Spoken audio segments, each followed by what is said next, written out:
All right, we're back. We're still on page 6 of notes 9 of Calc C. We're talking now about geometric series because I think it's a really good thing to practice with because they're one of the most common that you see. Geometric series are Taylor series.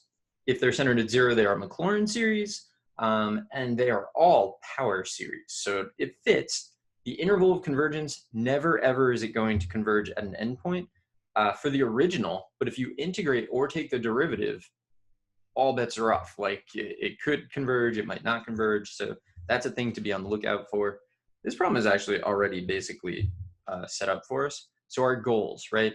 We got to have a 1 in kind of your lead position. So this needs to be a 1, and then this needs to be a minus. That's already a minus, so that's good. So I'm going to divide everything I see by 4. I have 3/4, 1 minus x over 4. All right, so we'll have this is r, and then our first term going to be 3/4, and so this is just going to be the sum, I guess an equal sign, first term, and then r to the n, there, and there, and there you go. All right. Man, if you watched the last video, I was sneezing and sniffing. I feel like I'm going to have to cough. What is going on? I think it's allergies, I hope. Boy, do I hope. 3. I'm going to say this is x to the n, and then I have 4 to the n times 4. So I'm going to say this looks like a mess. Hold on. Also, what is going on, everybody? Let me take a drink. Let's see. We'll drink of water. Maybe clear this out.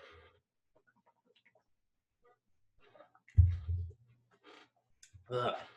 I might have to close the windows and turn on the air conditioning. It's just so nice out right now. All right, it's gonna be 3.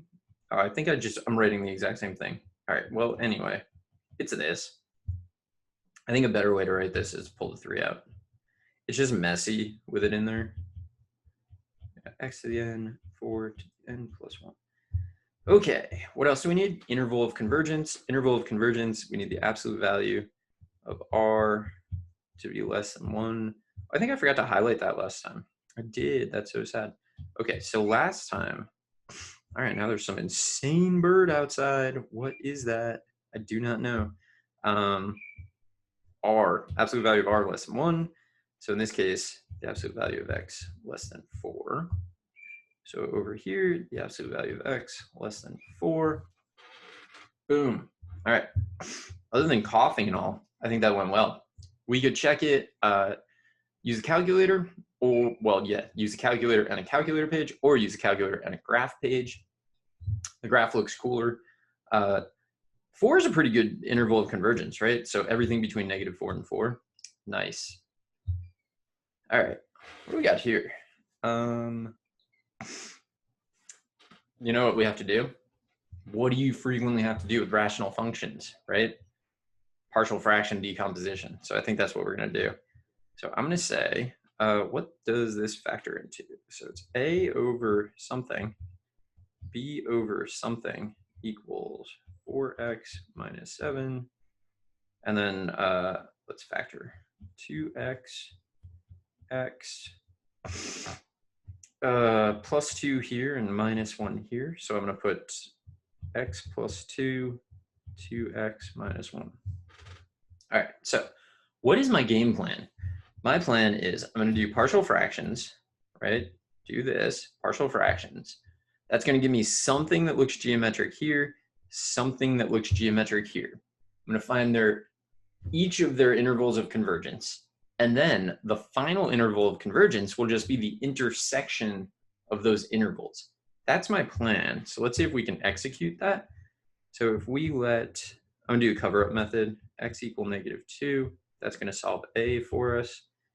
-8, -15 over x is -2. So we're covering this. And then -5. So 3. That's nice. And then if x is 1/2, that's gross. It's going to tell us b though. So 4 times 1/2 is not something to get upset about. That's 2 minus 7 is -5 over we're covering this, and then we have 1/2 plus 4 halves is 5 halves. 5 halves, so this is -2. All right. So now we are looking at, so this whole thing is, I'm going to write it as 3, well, I'm going to write it as 3 over 2 plus x, and then I'm going to say minus 2 over 2x minus 1. So we're going to do a little prep work on each of these before we write our series, right? So we have our first of all, we got to rewrite. So this, I'm going to make 3 halves over 1 plus, well, minus negative, let's say, minus negative x. Divided everything by 2, and then I changed it from plus to minus negative. So this is going to be r here, and this is going to be the first term. So we can write a series for that, and that's going to be good. Here, what I'm going to do is I'm going to factor a negative out, and that's what I'm going to do. So when I factor a negative out, it becomes minus and then a negative, so plus 2 over 1 minus 2x. Okay, so this is going to have its own r, and it's going to have its own first term. So for here, we're going to get from 0 to infinity of 3 halves, just kind of like hangs out, -1 to the n, x to the n. And then for that, I need the absolute, hold on. That's poor form, man, poor form. -x to the n. So we can like follow, right? Like everybody wants to follow there to there. We need the absolute value of -x to be less than 1, and that's this. So that's going to give me just the absolute value of x is less than 1. Okay, so between -1 and 1 for that part. Then we're going to do plus 0, 2, and then the quantity 2x to the n, coloring things in there and there.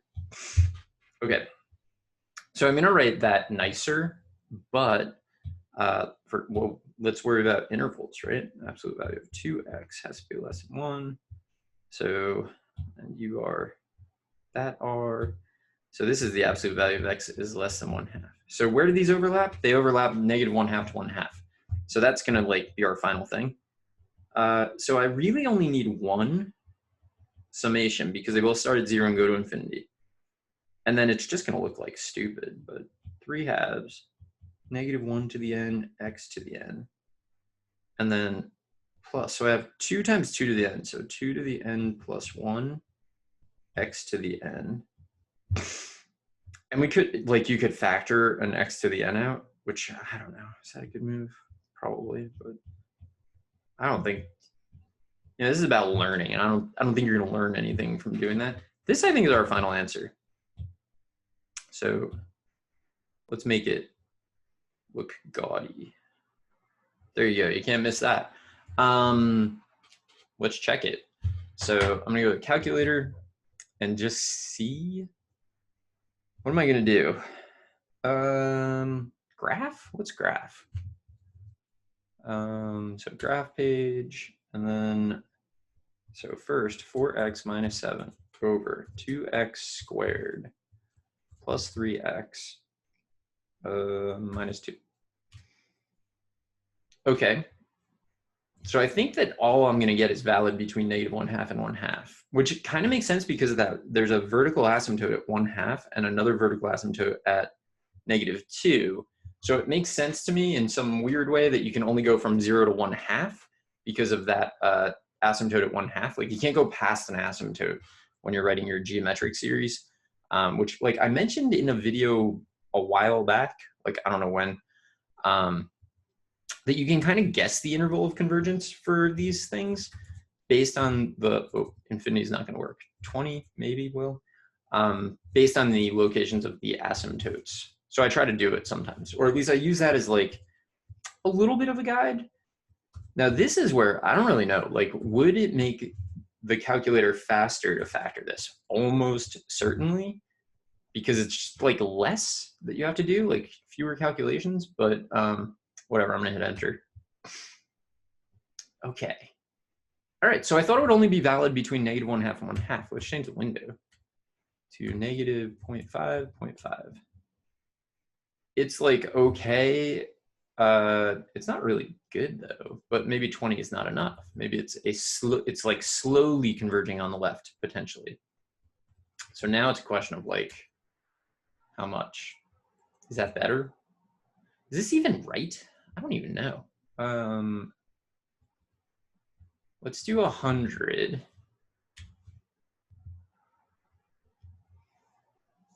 It still looks pretty off, but like, I don't know if it's off enough to be definitely wrong, because it's like not terrible. Let's do this. Let's do calculator page. Where was that? F3? Yes, okay. I'm gonna do a Taylor series, F3 of X, I don't know, the 10th degree, maybe? I have no idea. And then F4 has way too many terms, so I'm just gonna type it in again. Let's see if it matches. So we're gonna go 0 to 10, which should do it. And then 3/2. Can you like see my confidence crumbling as I do this? If it's not right, what am I gonna do? I'm gonna go back to the drawing board. You know, if it's not right, I bet it's because I got partial fractions wrong. Ugh, tragedy.